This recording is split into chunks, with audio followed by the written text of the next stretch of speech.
Jannik og hans gode skib Nordlyset forlod Danmark for snart 2 år siden for at tage på jordomsejling. De har på nuværende tidspunkt sejlet ca. 20.000 sømil og er nået om på den anden side af jorden, nemlig Australien. Det her er beretningen om, hvordan det er at sejle rundt langt væk hjemmefra, men i høj grad også om en anderledes hverdag, hvor alt foregår i fællesskab. Vi tager jer med på vores eventyr og deler både opture og nedture. Fra Middle Percy, hvor vi sluttede sidst, gik turen nordpå mod Airlie Beach. Første stop blev Keswick og St. Bees, hvorefter turen gik mod Whitsunday Island for at se det ikoniske Hill Inlet. Derfor tog vi til Airlie Beach, hvor vi provianterede og hentede nye gaster. Ved Keswick og St. Bees sejlede vi imellem øerne for at finde en beskyttet ankerbugt. Grunden til, at man gerne vil finde en beskyttet ankerbugt, er for, at båden ligger sikkert og roligt for bølger og vind.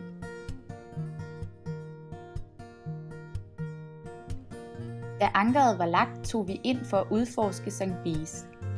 Øen bød på vild natur og tusinder af sommerfugle, som vi også oplevede på Middle Percy.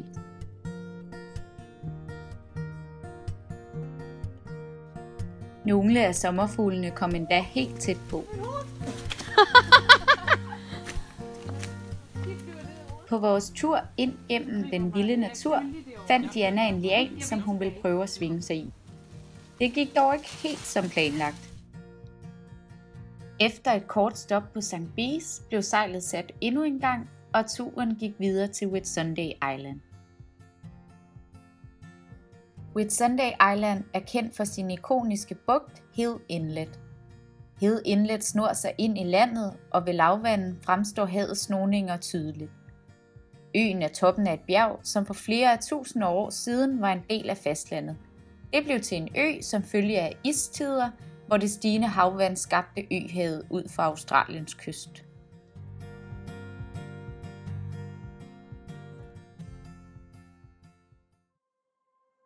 Vi smed anker ved Whitehaven Beach, hvor vandet var stille og oplagt til vandsport.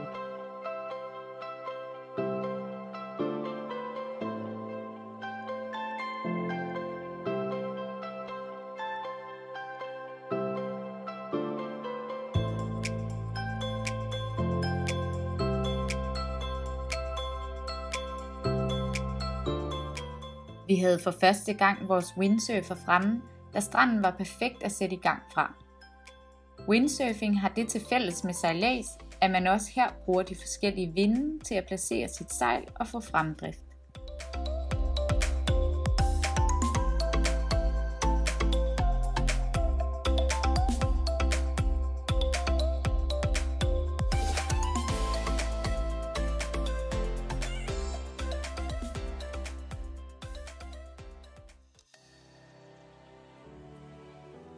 Vi udforskede også øen til lands, hvor turen gik over til en anden strand.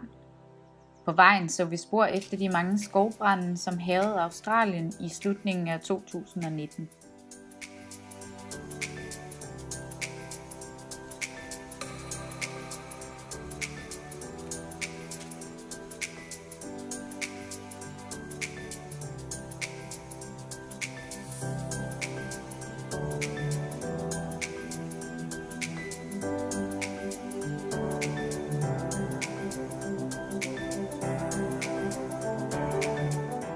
Når vi skal ind til land, tager vi altid vores trofaste gummibåd. Det kan dog til tider skabe lidt problemer, når vi ikke skal hjem på samme tid. Ja, mig og Rigmor, vi er lige inde på stranden. Og det er det der med, at der ikke er internet, så vi kan ikke lige ringe og sige, at vi gerne vil hentes. Nej, og nu vil vi gerne hentes, og så er det, at båden ligger derude. Vi glemte at få en walkie. Ja. Vi skulle have haft en walkie-talkie. Vi skulle have haft en walkie-talkie, og nu ligger båden derude. Og ikke på os de andre. Nej, og nu ved vi ikke lige, altså Rigmor, hun prøver vi. Sorry? Not light. Men nu tror jeg heldigvis, nu har vi råbt så meget, så nu ligger den der charterbåd derude og har lige spurgt om, hvad vores båd hedder, fordi så vil de gerne kalde den for os. Så det er jo dejligt. Så kan vi jo nok komme hjem. På Whitehaven Beach fejrede vi endnu en fødselsdag. I dag er det Klisters fødselsdag. Hurra, hurra, hurra. Og når der ikke er nogen butikker i nærheden, må man være kreativ med gaverne. Ej, det er en god sang, det der. Den er god. Den skal bare lige rustes. Afrustes lidt. Det er jo nu, der er et ordentligt greb på. Ja. Ja, det er Klister, der har formet den. Og et krylfumes. Der er ikke noget, man ikke kan klare med hvid fuge. Det er det. Jamen altså, tusind tak. Også godt brugt. Det er godt, du har været i kistebænken. Efter endnu en måned på havet, gjorde vi klar til at sejle til fastlandet. Kursen blev sat mod Airlie Beach for at fylde båden med provianter endnu en gang og hente 3 nye gæster. Når man skal i havn, ringer man ofte forinden over VHF'en for at sikre, at der er plads i havnen, samt for at høre, om indsejlingen er sikker at sejle igennem. Ved Airlie Beach fik vi fortalt, at dybden i indsejlingen var 2,5 meter ved lavvand. Skipper dobbelttjekkede, da vores søkort sagde 1,5 meter. Men trods endnu et go for havnen, ramte vi bunden på vej ind og måtte vende om. Der skete heldigvis ingen skade, da det var sandbund, og vi sejlede langsomt. Vi lagde anker uden for havnen, mens vi ventede på, at tidevandet steg. Situationer som disse er dem, der gør, at man altid er påpasselig og tjekker en ekstra gang. Meget af tiden i havn går med praktiske gøremål. Men lidt drillerier mod vores søsterskib Nordstjernen finder vi altid tid til. Her skriver vi Nordsneglen på deres fribord, da de tabte vores sidste kapløb. En anden ting, der altid vækker stor glæde, når vi er i havn, er farsfood, som var det første måltid, der blev indtaget på land. Hvorfor går der i? Fordi at den ene var sauces.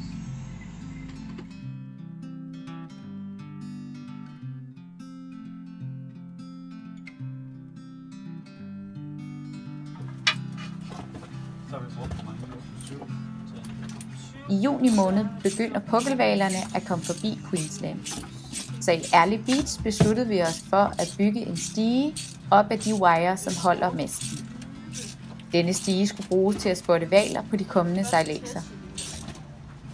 Først en tur i det lokale byggemarked, og så gik Christine og Jannik i gang med at lave stigen. Ja, men de stopper før, så det er lidt før.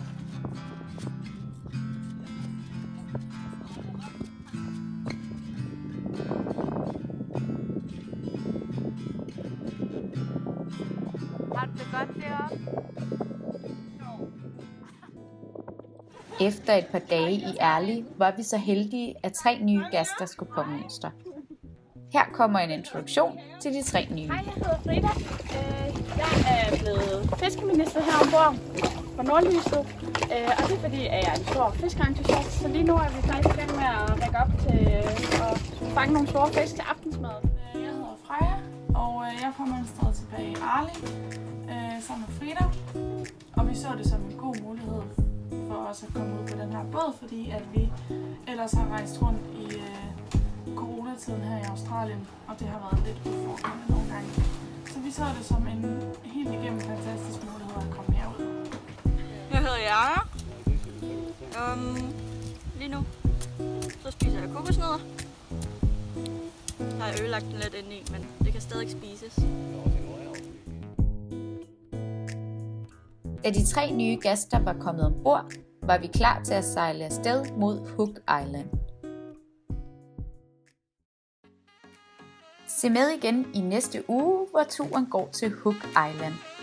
Vi ser for første gang pukkelhvaler, og vores mastestige kommer os til gode. På Hook Island finder vi et vandfald, som vi kan bade i. Vi ræser om pap med Nordstjernen i gummibåden for at komme først til hulemalerier. Og så fortøjer vi os sammen med Nordstjernen, hvilket er lettere sagt end gjort og kræver alles indsats.